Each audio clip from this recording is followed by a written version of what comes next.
Untuk perniagaan ni sebenarnya asas dia boleh jadi sangat banyak, termasuk skill kita, karakter kita, kita punya vision ke apa. Tapi satu asas yang paling core untuk setiap usahawan tu ada adalah diri sendiri. Apa maksud dia? Maksud dia, kita kena mula je dengan apa yang ada dalam diri kita. Tak semestinya macam kena tunggu, okey aku kena pandai leadership dulu, aku kena pandai manage duit dulu, pandai manage syarikat dulu, baru boleh mula bisnes ke apa, dia tak. Dia kalau kita letak macam benchmark yang terlalu tinggi kan untuk mula berbisnes, dia akan jadi macam sampai bila-bila pun kita takkan sampai benchmark tu. So nak tak nak, kita mula je dulu dengan apa yang ada, macam kita boleh join dropship, jual je dulu. So daripada situ kita akan rasa macam, oh seronoknya berniaga. Dari situlah kita akan rasa macam nak develop lagi. So dia perjalanan tu, asas tu dia bermula daripada diri kita dan dalam diri kita tu kena ada kemahuan. Setakat tu je lah kalau macam nak jawapan yang simple. Adakah saya menjawab soalan dia, Nabil? Pengen menjawab. Sebabnya soalan pun asas. Jadi jawapan pun basically memang kena asas lah. Okay, jadi seperti apa yang diberitahu oleh saudara Muhaimin, kita kena mulakan dengan diri kita. Jika ada kemahuan, insyaAllah kita akan tahu apa yang kita nak buat after kita dah masuk dalam dunia perniagaan. Okay, jadi basically kemahuan ataupun apa yang ada dalam diri kita bukan saja benda yang diperlukan. Kita juga perlu tahu apa fokus yang diperlukan oleh seseorang ataupun terutama sekali mahasiswa lah ataupun anak muda zaman sekarang ni untuk masuk ke dalam dunia perniagaan. Jadi secara terperinci atau secara ringkas ikut kepada pembentang, perniagaan jenis apa yang sepatutnya difokuskan oleh mahasiswa atau anak muda sekarang supaya mereka kekal relevan dengan industri berkenaan dengan perniagaan sekarang. Baik. Soalan berkenaan apa yang patut kita fokuskan. Okay, so kita dah ada asas iaitu kemahuan kan. Tapi apa yang patut kita buat? Takkan mula je jual apa-apa, kita akan berjaya je dengan first starting tu. Takkan, dia seorang tu kalau dia nak jadi contoh millionaire pun dia akan ada macam beberapa bisnes yang dia buat. So apa yang patut kita fokus adalah apa yang idea yang kita rasa boleh bantu untuk kita capai misi kita ataupun vision kita. And dia still depends kepada masing-masing lah. Ada orang vision dia buat bisnes ni sekadar macam nak makan kan. So apa yang dia patut fokus adalah jual benda yang senang untuk dijual macam makanan kan. So dia dapat income harian untuk dia makan setiap hari. Ataupun kalau dia ada vision yang lebih advance kan, nak jadi billionaire. So dia kena ada fokus yang lebih spesifik. Contoh, tahun ni aku nak ada satu startup, nak daftarkan satu company. Tahun depan aku nak develop company tu sampai ada profit sebulan 10,000. And then seterusnya 2 tahun lagi, 3 tahun lagi. Dia depends kepada fokus kita. And kalau nak ikut kepada perkembangan market, saya boleh kata secara generalnya based on saya punya pendapat sendiri, yang paling market yang paling strong adalah financial market and technology. Macam contoh sekarang yang conquer business dalam dunia ni pun semua startup daripada teknologi macam Google, Amazon, uh, Facebook, semualah. And banyak lagi yang future startup yang akan dominate lah. Macam Netflix, Tesla, SpaceX. Banyaklah kalau penonton semua suka jenis yang suka follow idea innovation baru kan. So kita dapat kenal lah macam company ni, nama dia ni selalu keluar dalam news apa semua kan. Yang tu dia bermula macam kita juga. Apa aku nak mula sekarang? So jawapan dia depends on vision kita. Mula dengan cari dulu apa yang kita nak and then kita detailkan satu persatu apa yang patut kita buat. And target tu kena realistik lah semestinya. So, okay, sebagai conclusion untuk jawapan tadi, asas dan fokus. Kedua tu tetap penting lah untuk usahawan sebab kalau tak ada fokus, kita buat je, lepas tu kita tak ada income. Mungkin kita rasa kita macam nak buat kerja amal kan. Tapi kalau kita nak buat bisnes untuk jangka masa yang lama, income tu tetap penting. Contoh kita nak bayar pekerja ke apa, duit tu penting lah. So kena fokus lah. Okay, maksudnya untuk anak muda zaman sekarang ni, antara skill ataupun perkara yang perlu mereka fokuskan adalah berkenaan dengan industri dan juga kewangan lah kan, kiranya kalau bagi pendapat apa ni saudara Muhaimin. Jadi maksudnya kalau ikutkan untuk anak muda atau mahasiswa ni kekal relevan dengan industri sekarang, jadi adakah kesemua anak muda ataupun mereka perlu paling tidak pun mempunyai kepakaran dalam teknologi ke macam mana? Okay, kepakaran dalam teknologi tu saya boleh cakap yang tu based on student lah. Ada dia course ICT, ada dia course macam saya bahasa Arab kan. So tak ada peluang sangat nak belajar IT. Tapi jangan risau sebab bisnes ni dia tak terhad kepada mana-mana sektor sangat. Cuma mungkin ni kena tengok pada data lah. Tapi kalau apa yang kita boleh buat sekarang, contoh kita ada pengalaman memasak je, kita ada knowledge memasak je. So kita buka satu restoran, daripada situ kita boleh start develop brand, and daripada brand kita tu kita jadikan dia sebagai franchise, and start daripada situlah dia punya financial gain pun bermula. So dari situlah kita kena cari orang yang expert dalam bidang financial, expert dalam bidang marketing, digital marketing semua. So kita tak perlu untuk master semua benda untuk diri kita. Tapi yang penting orang-orang yang kita nak tu berada dalam tim kita. Itu yang penting. Okay, baiklah. Faham. Maksudnya yang paling penting adalah kita tahu apa yang kita nak dan kita tahu siapa orang yang perlu ada dalam pasukan kita untuk kita menggerakkan apa yang kita nak ke arah visi kita kan. Okay, baiklah. Kalau macam situasi sekarang disebabkan penularan wabak COVID-19 yang makin berluasa di dalam negara kita ataupun di dalam dunia ini, dan kalau kita tengokkan kepada data yang dikeluarkan pada awal PKP itu mengatakan paling tidak pun mungkin COVID-19 ni akan berakhir adalah pada bulan 6 tahun hadapan.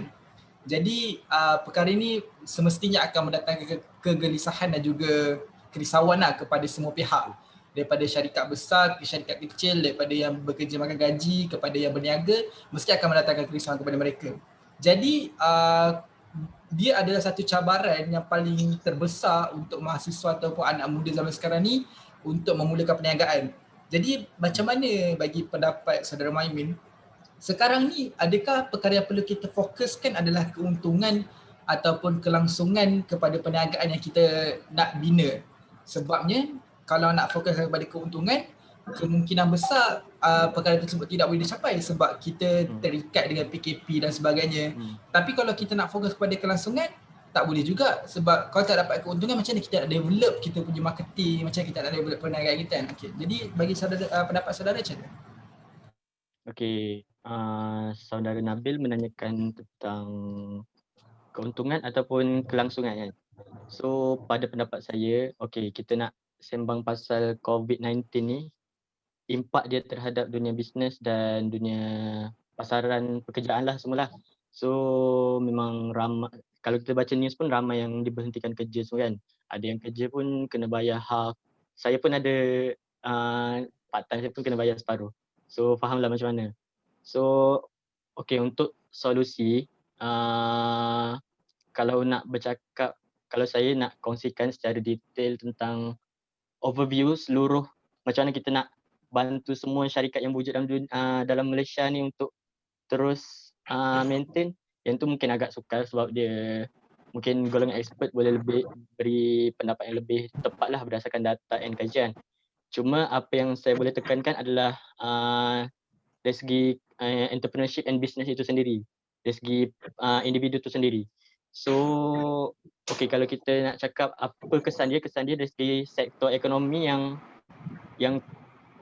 tak boleh ada pertemuan semua tu lah, macam penerbangan, tourism, macam tempat macam mall-mall semua pun tak boleh nak berkumpul ramai-ramai kan, tak boleh nak buat event besar.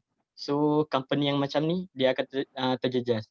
So solusi dia kena fikir juga macam mana sama ada downsize dia punya syarikat, benda ni biasalah kalau macam dalam krisis ekonomi ke, syarikat akan start buang kerja. And then lepas tu kalau dia nak restart balik, yang tu kena penelitian balik lah kepada business model dia tu. Business model ni sesuai tak dengan demand sekarang. Mungkin demand sekarang ni orang tak fokus sangat entertainment yang fizikal, orang fokus pada entertainment yang digital. Contoh macam social media, orang banyak bersembang dalam social media kan. So mungkin dari situ kita boleh monetize social media.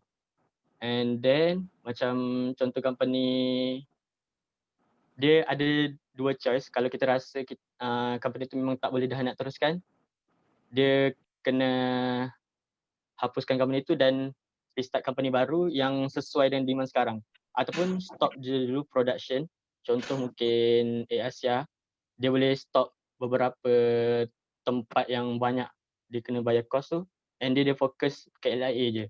And then yang lain-lain tu dia boleh fokus buat business macam ikutlah jual apa-apa, jual makanan ke apa, tapi under syarikat lain, anak syarikat lain.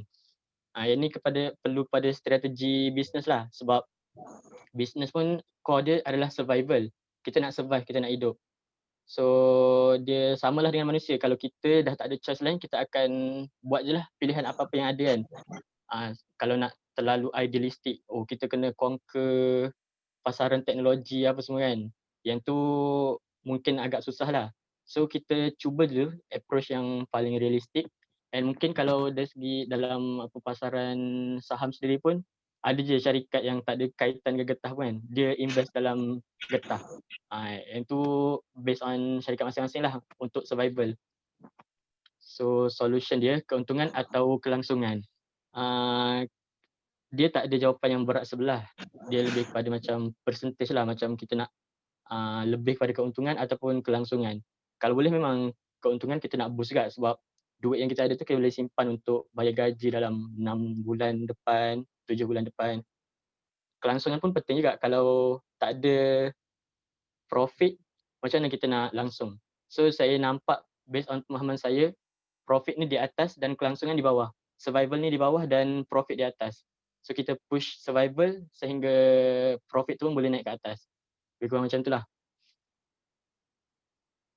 Ya, maksudnya dalam keadaan situasi sekarang, kita kena fokus untuk cuba memaksimumkan bagaimana untuk mendapat keuntungan dalam masa sama supaya kita boleh kekal untuk kelangsungan dalam memastikan kita punya perniagaan ataupun kita punya palan tu sentiasa relevan dengan keadaan sekarang kan.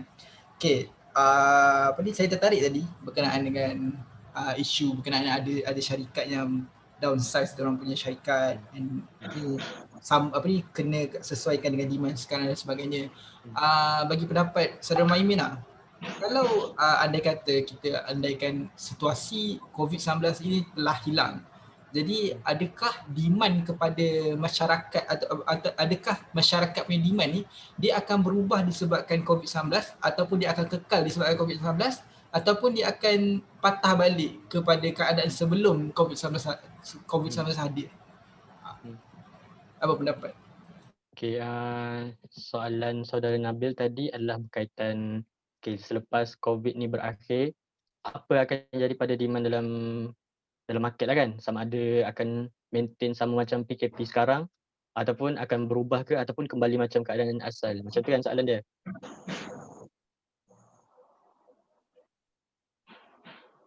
Betul. Macam tu soalannya. So yang ni pun saya nak cakap lebih pun dia memerlukan data juga untuk kita kaji. Tapi berdasarkan pendapat saya and sedikit pengalaman, sebenarnya demand dalam market ni kita tak boleh nak betul-betul ramal pun. Macam saham sebuah syarikat pun biasa je. Hari ni naik, esok turun. Dia macam dia tak ada demand yang tetap. Tapi apa yang boleh kita kata ialah demand mungkin lebih kita susah nak predict kan. Tapi lifestyle tu kita dah boleh predict. Contoh lifestyle sekarang, kita banyak meet melalui online platform. Macam sekarang lah kita meeting online semua kan. Ada talk, ada sharing apa semua. So mungkin kita punya platform sekarang ni bukan setakat PKP ni je yang kita akan guna. Mungkin lepas habis ni pun kita rasa, rasanya lagi selesa guna platform online tu kan. Tak payah jalan pergi meeting apa semua. So mungkin ada sesetengah perkara tu akan stay, even selepas PKP ke, lepas setahun, 2 tahun ke, ada perkara yang akan balik kepada asal lah. Contoh macam sektor pelancongan, sektor hiburan, dia akan kembali rancak lah macam dulu. Cuma yes, kita punya living style akan sedikit sebanyak berubah lah. So kalau nak cakap pasal demand pun dia kena tengok living style manusia lah, sebab bisnes ni dia berkaitan manusia. So apa yang manusia buat tu, dari situlah ada bisnes. Manusia makan, so dari situ ada bisnes makanan. Manusia pergi sekolah, di situ ada sekolah swasta apa semua, lebih kurang macam tu. So nak tahu demand tu kena tahu gaya hidup masyarakat. Okay, baiklah. Maksudnya dalam keadaan kita nak tahu sama ada situasi COVID-19 ini mengubah demand manusia ataupun tidak, kita kena ikut tengok kepada keadaan semasa lah. Maksudnya kita kena pandai baca situasi. Sekiranya masyarakat kita seselesa dengan kehidupan secara atas talian, which is kalau kita sebagai student memang tak selesa lah nak belajar sebagainya, susah nak faham dan sebagainya. Tapi mungkin ada daripada industri-industri lain yang lebih sesuai untuk ditukarkan daripada fizikal kepada atas talian. Mungkin itu adalah satu ruang untuk syarikat ataupun seseorang yang ingin masuk dalam dunia perniagaan untuk tackle bahagian tersebut. Okay, untuk soalan yang terakhir daripada saya secara peribadi, okay, ada tak apa-apa contoh macam nasihat ataupun apa-apa perkara yang ingin disampaikan kepada mahasiswa atau anak muda zaman sekarang ni yang berkaitan dengan kalau siapa yang nak masuk dunia perniagaan ataupun sebagainya? Okay, nasihat so sebenarnya saya pun tak adalah banyak sangat pengalaman dalam bisnes, baru dalam 2 tahun lebih je kot. Cuma sebelum ni dah banyak macam kemahuan nak mula bisnes, cuma tak ada keberanian and guidance tu lah. So from 2 tahun pengalaman ni, apa yang saya boleh mungkin nasihat lah, satunya yang paling penting, elakkan sedikit scam. Kedua, teruskan belajar dan terus grow. Maksudnya kita tak selamanya macam sekarang. Maksudnya kita sekarang kalau kita rasa insecure, kita kekurangan banyak benda kan, tak semestinya esok kita still mengulangi kesilapan yang sama. Kita sentiasa ada waktu untuk improve. Itu dari segi motivasi lah. Kalau macam nasihat untuk bisnes pula, uh, bisnes pun dia sebenarnya dia sentiasa berkembang mengikut zaman. So macam dulu kalau tengok cara jualan pun melalui direct selling banyak kan. Kita pergi mall, lepas tu ada orang astro approach untuk kita register. So balik rumah pun kita call, orang astro datang ke rumah. Tapi sekarang dah tak payah dah, semua atas talian apa semua. So apa point saya? Point saya adalah yang penting untuk kita observe lah, macam mana cara hidup masyarakat, apa yang kita akan buat dalam 20 tahun lagi. Contoh kita nak ada top company kan dalam Malaysia dalam 20 tahun lagi. So kita kena predict teruslah awal-awal apa yang rakyat Malaysia akan sukalah dalam 20 tahun lagi. Tapi 20 tahun tu mungkin akan agak lama. So dia setiap hari pun akan berubah. Sama ada prediction kita tu semakin jauh ke ataupun semakin dekat. So dia perlukan observation setiap masa. Itu based on observation. Okay, kalau bab macam team ke syarikat ke apa, teruskan develop team korang lah. Macam kalau kita ada sekarang ni ada dalam 2-3 orang satu team, kita boleh develop skill masing-masing. Contoh kita fokus pada financial, assistant kita boleh fokus pada sales ke apa. Yang tu perlukan kreativiti lah. Satu lagi nak cakap, entrepreneurship ni dia yang pentingnya hanyalah kreativiti lah. Kreativiti dan ketahanan. Tanpa dua benda ni memang dia susah nak tahan lama lah. Profit tu mungkin ada, ramai je macam macam makcik-makcik, pakcik-pakcik kat luar sana kan, dia jual nasi je. Tak ada pun macam nak plan, aku nak tubuh restoran ke apa, tapi still rezeki masuk kan. So point dia, rezeki tu memang tak payah risau lah sebab Allah dah atur. Cuma dari segi ikhtiar kita sendirilah macam mana kita nak dapatkan benda tu. So setakat tu lah. Sentiasa grow and elakkan scam elakkan buat benda-benda yang tidak beretika. Okay, baiklah. Terima kasih kepada saudara Muhaimin.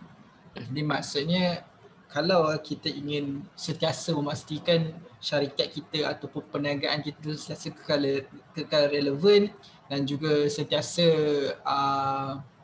diterima oleh masyarakat kita, kita kena pastikan supaya kita lebih kreatif dalam menyampaikan atau menyebarkan kita punya perniagaan. Dan yang kedua, kita juga ada ketahanan daripada segi fizikal dan mental, yang di mana segala kerugian ataupun segala mehnah ataupun mehnah dan tribulasi dalam perniagaan ni dapat kita tangani lah. Jadi saya buka kepada sebarang soalan daripada sahabat-sahabat yang sedang mengikuti perkongsian kita pada hari ini. Soalan boleh mencakupi pelbagai perkara yang pasti pasaknya kena berkenaan dengan perniagaan lah, berkenaan dengan isu semasa, berkenaan dengan mahasiswa, anak muda dan sebagainya, boleh ditanyakan kepada saudara Muhaimin. Okay, saya buka sebarang soalan, saya buka sebarang peluang kepada siapa yang ingin bertanya soalan.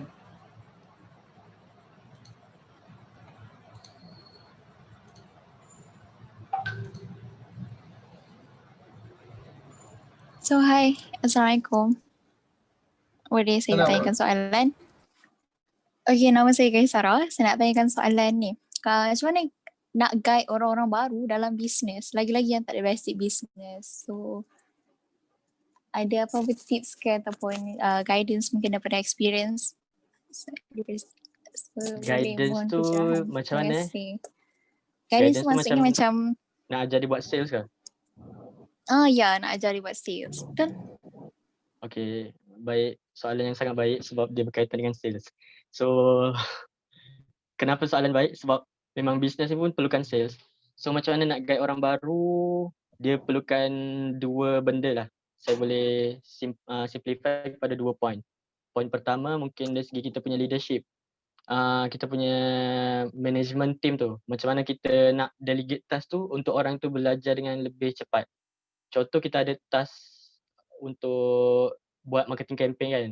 So kita assign someone, lepas tu kita bagi apa yang dia patut buat, apa content yang dia kena sediakan, bila due date, semua tu lah. So kita kena pandai simplify task untuk orang tu belajar dengan lebih cepat. So orang tu faham. Kedua, kalau untuk sales tu sendiri, kita kena train member tu untuk tak malulah. Nak buat sales ni memang tak boleh malu. And then kita kena appreciate dia punya creativity lah. Dia setiap seorang ni dia ada cara sendiri macam mana nak buat sales kan. Dia tak ada macam kau kena ikut macam ni, kau tak boleh buat macam tu. Yang penting results. Sebab apa-apa pun kalau dapat sales, itu je lah yang penting. Tak kisah pun cara macam mana kita nak guna, cara melalui lisan ke ataupun video promotion ke ataupun poster ke apa ataupun copywriting ke apa. And yang paling penting kita kena tahu apa kelebihan orang tu lah. Contoh team kita tu dia suka menulis. So kita bagi dia train buat copywriting. Macam mana dia nak close sales melalui WhatsApp. Kalau orang tu pandai bercakap, memang mulut besar kan. So kita train dia untuk buat direct selling. Macam tu lah lebih kurang. Tapi culture tu lah kita kena develop dalam team. Culture macam suka untuk belajar, suka untuk grow. Okay, terima kasih atas soalan daripada saudari Kaisara. Okay, ada lagi soalan-soalan lain yang berkenaan dengan perniagaan dan juga berkenaan dengan sales ke, marketing dan sebagainya untuk berkaitan dengan anak muda dan sebagainya? Boleh. Siapa-siapa ingin bertanya? Hello, dengar tak?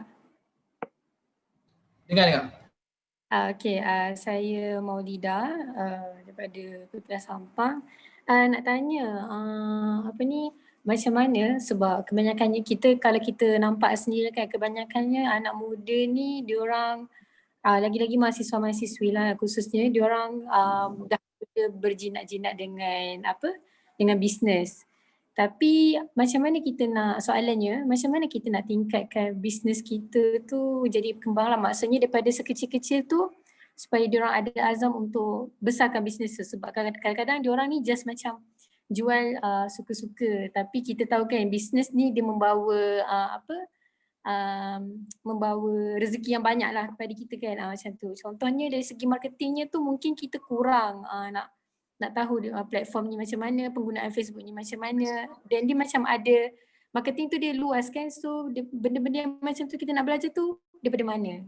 Sebab susah juga sebenarnya nak belajar benda market ni kan, sebab nak belajar ni dia bukan free, dia just kalau kita tahu pun orang-orang yang terkenal mengadakan kelas marketing ni pun dia menggunakan bayaran yuran dia pun agak mahal lah. Jadinya kita yang macam anak muda ni macam mana kita nak explore untuk ada pengalaman tu lah.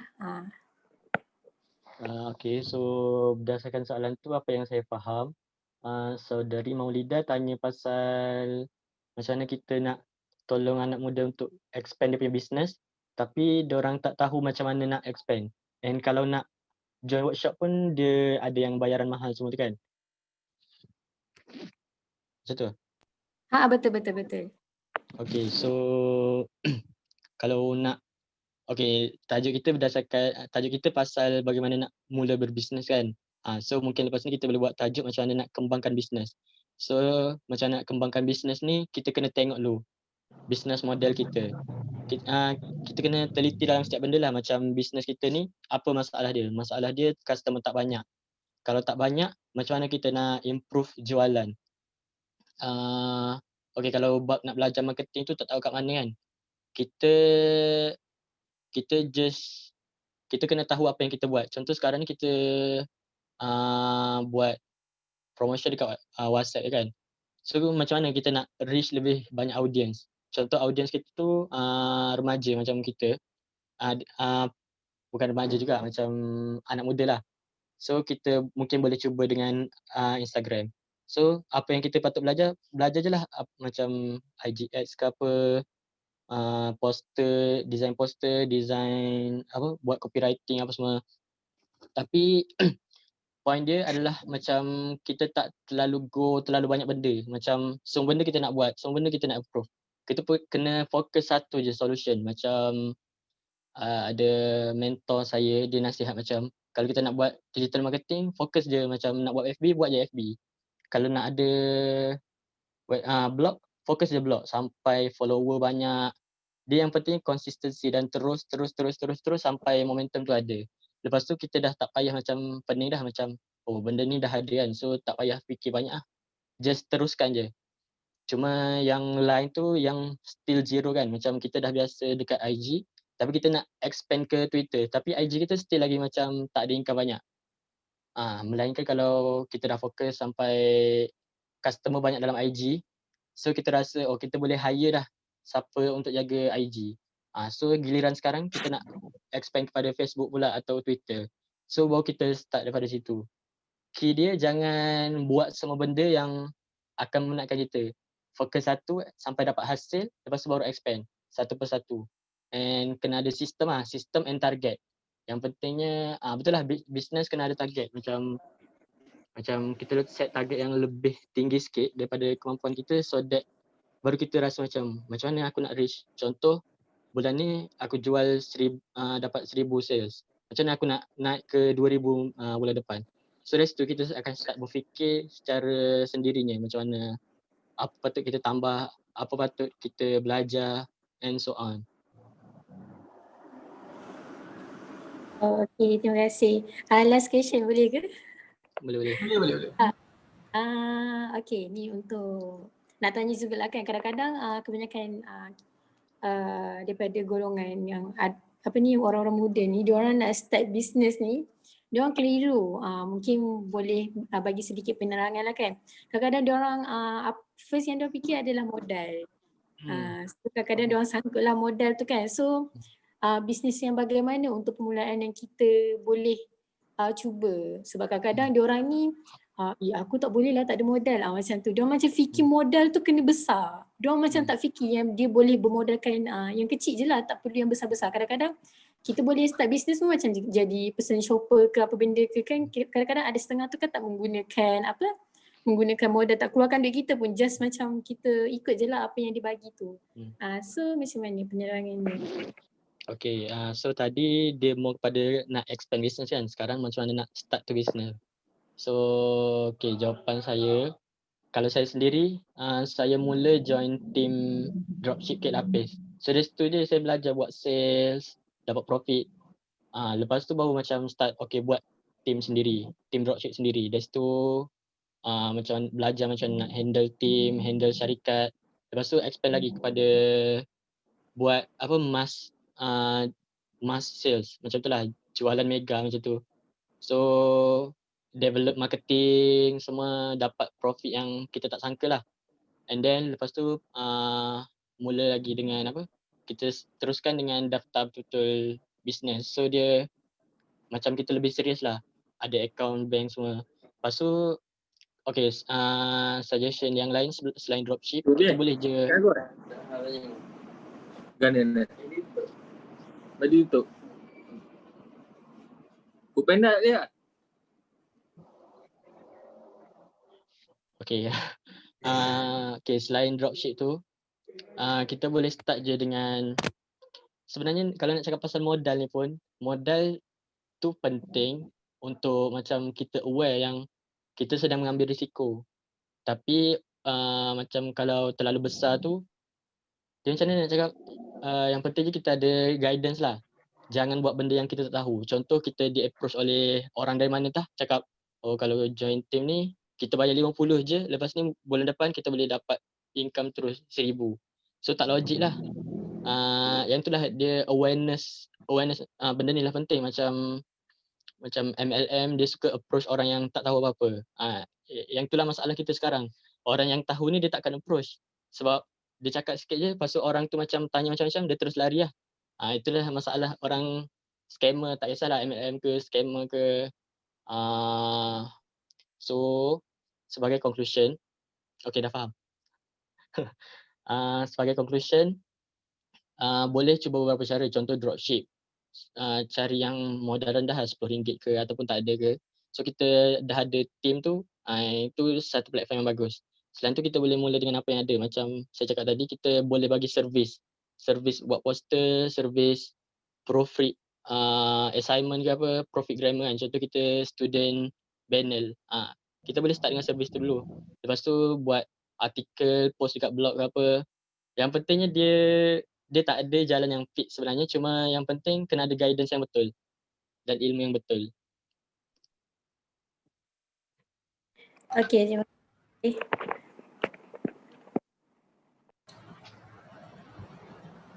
Okay, baiklah. Jadi saya berkenaan dengan soalan saudari Maulida tadi, saya nak share sikit lah berdasarkan pengalaman saya jumpa dengan someone, which is dia adalah ahli untuk Persatuan Inspirasi Wanita Wilayah Persekutuan, Piwani tak salah saya, nama pendek dia Piwani. Dia startup dia punya modal adalah hanya berbekalkan kepada barang-barang bantuan yang orang bagi kepada dia.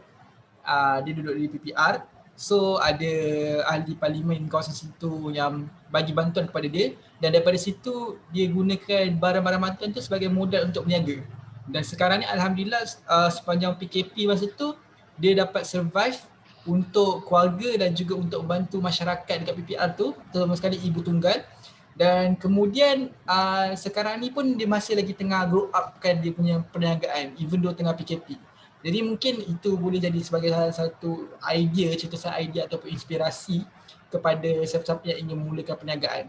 Sebab basically modal ni boleh datang dalam pelbagai bentuk. Macam tadi saudara Maimin kata, servis dan sebagainya. Kalau kita ada satu kepakaran, walaupun kepakaran tu kita nampak kecil, tapi mungkin di mata sesuatu syarikat, benda tu adalah satu benda yang besar dan juga bermakna bagi mereka. Jadi kita boleh untuk approach mereka untuk gunakan kita punya kepakaran. Okay, ada apa-apa lagi soalan daripada sahabat-sahabat yang lain dalam apa-apa jua aspek, apa-apa jua soalan asalkan berkaitan dengan perniagaan? Ada soalan di ruangan chat saudara Maimin. Saya bacakan Saya bacakan. Nak tanya, perlukah mentor atau organisasi yang dapat membimbing kita dalam bisnes? Jika ya, bagaimana untuk mencari mentor atau organisasi yang betul-betul boleh membantu kita? Okay, saudara Maimin mungkin boleh menjawab persoalan. Soalan dia perlu perlukah kita ada mentor so jawapan yang singkat perlulah, sebab kita macam mana, kita akan sentiasa belajar daripada orang di atas kita. Contoh anak muda, kita akan belajar daripada orang yang lebih berpengalaman daripada kita lah. So macam mana nak cari mentor tu, soalan tu dia mungkin agak susah nak jawab, sebab kadang-kadang kita join pun kita tak tahu apa organisasi tu pasal apa kan. So dia yang paling penting adalah self education dan keberanian. Kita berani untuk join dalam perbincangan ke, dalam organisasi apa-apa ke, untuk belajar. Tapi yang penting kita kena ada macam filter lah dalam minda kita. Macam kalau orang cakap macam ni, kita persoalkan lah, betul ke apa ni. Lepas tu kalau macam kita rasa ada ragu, kita boleh tanya kepada orang yang lebih tahulah. So macam dalam agama pun kan, kalau apa-apa dia kena fasalu ahla dzikri in kuntum la ta'lamun. Macam itulah, kena bertanya kepada orang yang tahulah, orang yang ahlinya. So sebagai conclusion, mentor tu sangat-sangat penting, lagi-lagi kalau kita memang betul-betul serius. And macam nak cari mentor tu, kita boleh buat survey lah, macam okay, society apa kita nak masuk, atau organisasi, company kat luar kan, company apa kita nak masuk. Lepas tu kita kena tengok lah siapa CEO dia, boleh check background dia, apa dia punya achievement, experience dia apa. So kita dah ada reason kenapa kita masuk dalam suatu organisasi tu, and dia akan shortcutkan lagi lah kita punya apa yang kita nak cari dalam organisasi tu.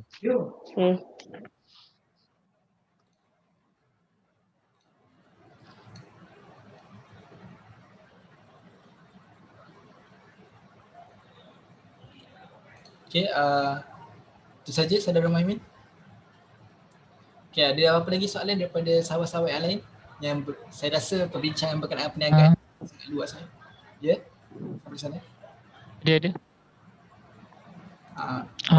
Soalan dari saya kalau berkenaan freelancing. Jadi freelancing ni pun salah satu jenis perniagaan juga kan. Tapi macam tadi kita bincang banyak pasal perniagaan yang melibatkan produk.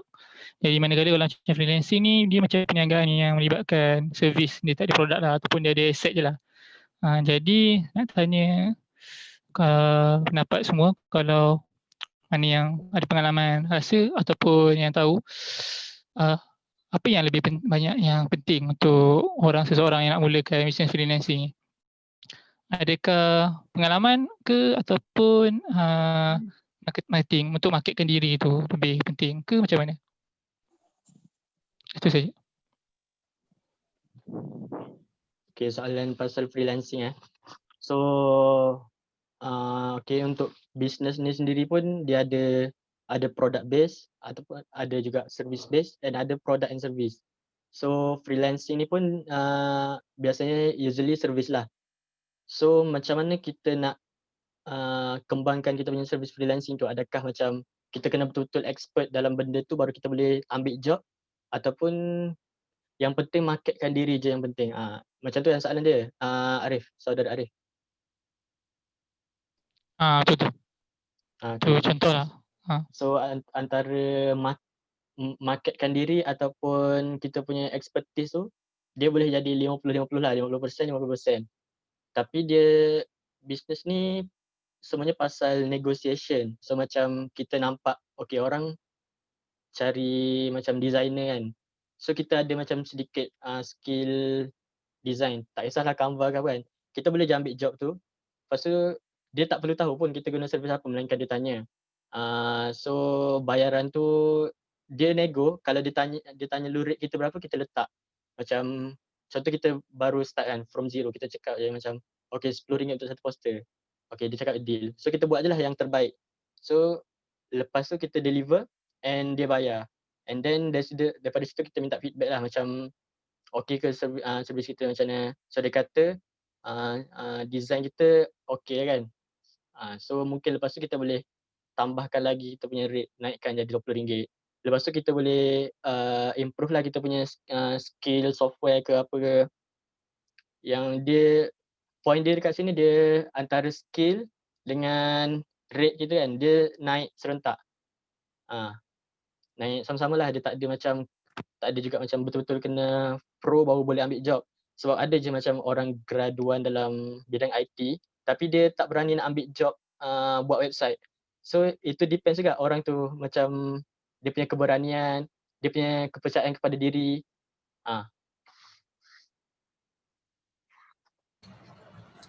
Okay. Betul-betul.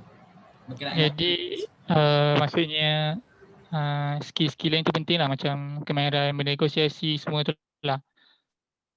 Skill business lah. Okay. Itu je.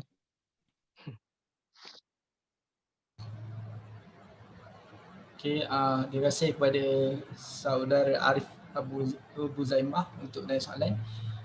Di sini ada orang chat, ada lagi soalan saudara Muhaimin. Nak tanya, kalau kita belum start business, kita nak kena pilih produk dulu ke pilih target market dulu?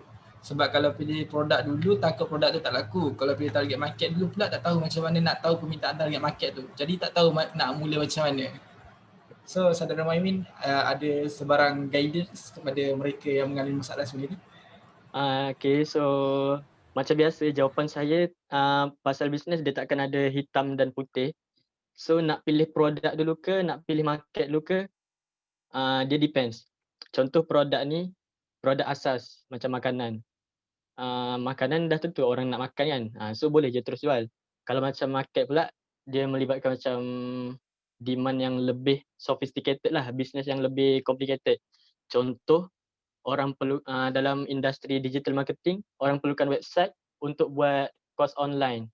Macam mana nak buat zero lah, daripada zero macam mana nak buat website, macam mana nak buat email marketing.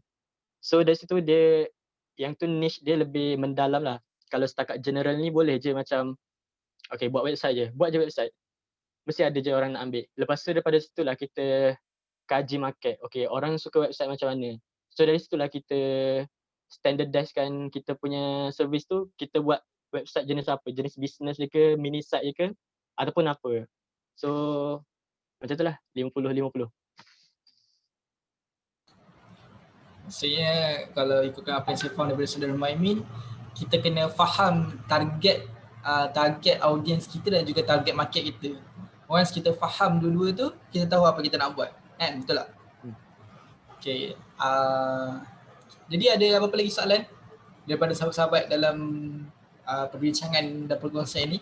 Sama ada di ruangan chat ataupun nak bersuara secara berhadapan pun boleh juga. Ada apa lagi soalan daripada yang lain?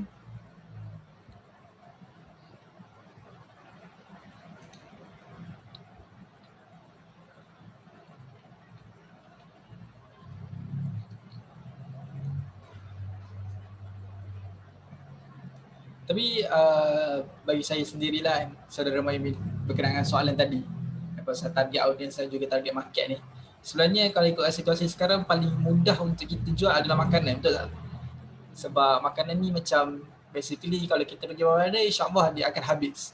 Even though kita jual nasi lemak pun boleh juga laku untuk dijadikan bahan masak, dijadikan sebagai jualan, sama ada di mahallah ke ataupun di PR ke, di taman perumahan ke. Sebab basically makanan adalah satu benda yang diperlukan oleh semua orang. Memang semua orang perlukan makanan. Tapi basically benda paling mudah untuk dijual.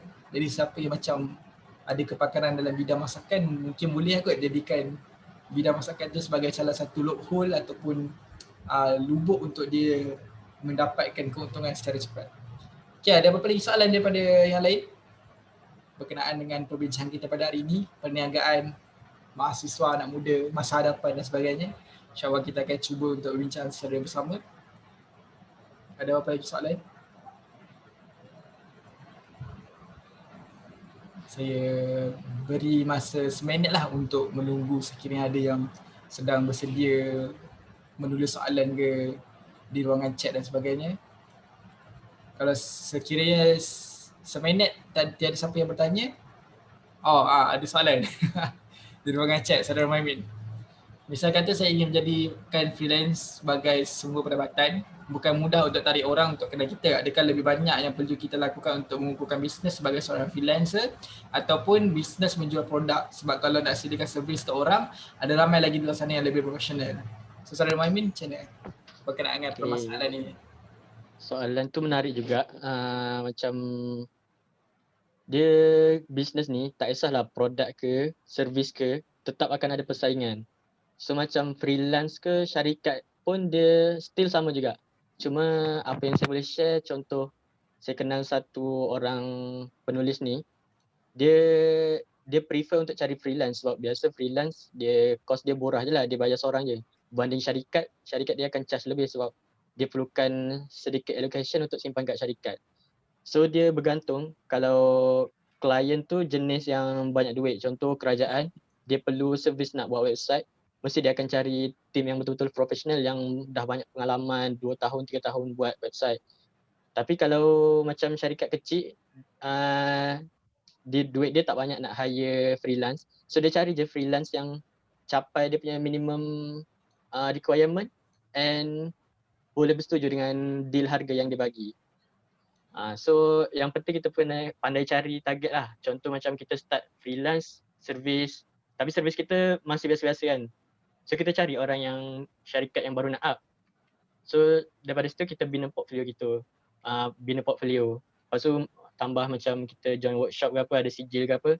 Dari situ kita improve, tambah lagi rate kita. Orang akan nampak kita lebih profesional berbanding sebelum ni. Lepas tu kita bina syarikat ke apa. Yang itu macam itulah lebih kurang. Okay. Terima kasih kepada yang bertanya dan juga yang saudara Mami yang bertanya menjawab soalan tersebut. Saya berikan seminit saja lagi untuk soalan yang terakhir bagi perbincangan kita pada hari ini. Sekiranya dalam masa seminit ni ada siapa yang ingin bertanyakan soalan, boleh, dan itu dikira sebagai soalan terakhir. Tapi sekiranya tiada, kita akan tangguhkanlah majlis kita pada hari ini. Jadi seminit, insyaAllah. Siapa yang ingin bertanyakan soalan?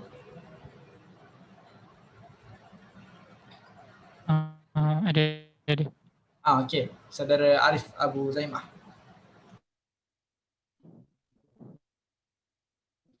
Okey. Terus Tanya. Tanya apa pendapat mengenai macam beberapa saluran pelaburan, contoh macam forex, saham, emas, cryptocurrency, trading, semua itulah. Mana yang macam forex, orang kata forex bahaya kan, tu lah. Dia kata forex haram lah. Lepas tu pula cryptocurrency ni pula ada yang kata masih tak sure lagi patut syariah ke tak ke. Sebut syariah je. Macam ada yang kata tipu ke, ada yang betul. Jadi contoh dia pun dapat Muhammad dan lain-lain. Okay, so soalan ni dia agak advance sikit sebab dia berkaitan investment. So untuk jawapan, sebenarnya saya belum capai tahap jadi investor lagi lah. Cuma based on pengalaman and knowledge setakat ni saya boleh jawab adalah apa-apa platform pelaburan tu kita kena study dulu dia pasal apa and dia punya konsep, dia punya macam financial instrument. Cuma kalau nak mula melabur, macam kita orang bisnes kan, kita boleh melabur untuk bisnes kita. Kita keluarkan duit, modal, tu pelaburan lah tu. So dia pelaburan dia tak ada macam complicated sangat. Dia ada yang simple dan dia ada yang complicated. So kita pilih mana level kita dulu. Macam saya pun setakat ni saya just melabur dalam bisnes lah. Keluar duit sendiri, masuk dalam duit bisnes. So dari situ grow. Tapi kalau untuk betul-betul masuk dalam dunia melabur, mungkin setakat ni yang saya boleh recommend macam ASB atau ASB lah, ataupun saham ke. Yang tu kena bertanya kepada yang pakar lah. Saya belum sampai tahap tu lagi. Okay, baiklah. Terima kasih kepada saudara Arif dan juga saudara Muhaimin yang menjawab soalan. Saya kira perkongsian hari ini sangat menarik. Kita sebenarnya fokus kita utama adalah bagaimana yang memulakan perniagaan. Tapi dapat gaya pembicaraan kita hari ini, kita dah advance sampai ke pelaburan, sampai ke macam mana nak mengembangkan bisnes sebagainya. Saya kira dia satu petanda yang sangat baik kepada program yang kita lakukan hari ini. Dan insyaAllah doakan kami supaya dipermudahkan urusan untuk melaksanakan program-program pada masa akan datang yang akan berbicara lanjut tentang isu perniagaan, tetapi kita akan kembangkan lagi isu-isu perbincangan mencakupi kepada pelaburan dan sebagainya. Jadi terima kasih kepada mereka, kepada anda semua yang telah hadir pada program hari ini, dan juga semoga program hari ini memberi manfaat kepada anda semua. Dan sekiranya ada di antara kita yang ingin memulakan perniagaan ataupun yang telah memulakan perniagaan tetapi tidak tahu macam mana untuk melangsungkan kita punya perniagaan, mungkin sedikit sebanyak perkongsian daripada saudara Muhaimin dapat memberikan gambaran yang secara asas ataupun worldview yang cukup lengkap supaya kita boleh untuk memajukan diri kita dan juga untuk supaya kita boleh untuk memberi manfaat kepada manusia lain. Jadi sebelum kita tutup majlis kita, boleh tak saya nak minta semua yang ada di dalam program hari ini untuk buka kamera, kita nak tak gambar sikit menunjukkan bahawa hari ini kita hadir ke dalam program ini dan sebagai menunjukkan kita bersama-samalah fokus berkenaan dengan perbincangan pada hari ini. Boleh ke? Semua buka kamera masing.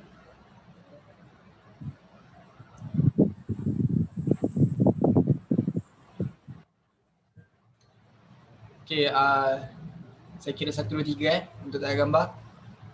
Okay. Okay, 1, 2, 3. Okay, sekejap one more time. Okay, 1, 2, senyum. 1, 2, 3. Okay. Terima kasih kepada semua yang hadir ke dalam perbincangan pada hari ini. Saya harap ibu-ibu yang dapat anda semua garap dalam perbincangan ini dapat dimanfaatkan secara bersama, dan semoga kita dapat untuk mengembangkan bisnes kita dan juga kita dapat untuk memberi manfaat kepada masyarakat yang lain. Jadi kita tutup majlis kita dengan tasbih kafarah dan salat as.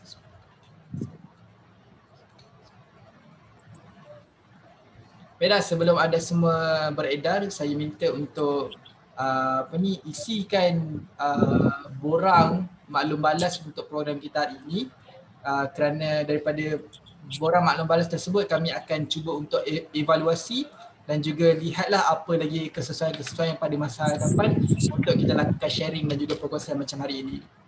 Jadi terima kasih kepada yang hadir. Semoga kita berjumpa lagi di lain masa. Assalamualaikum warahmatullahi wabarakatuh. Waalaikumsalam.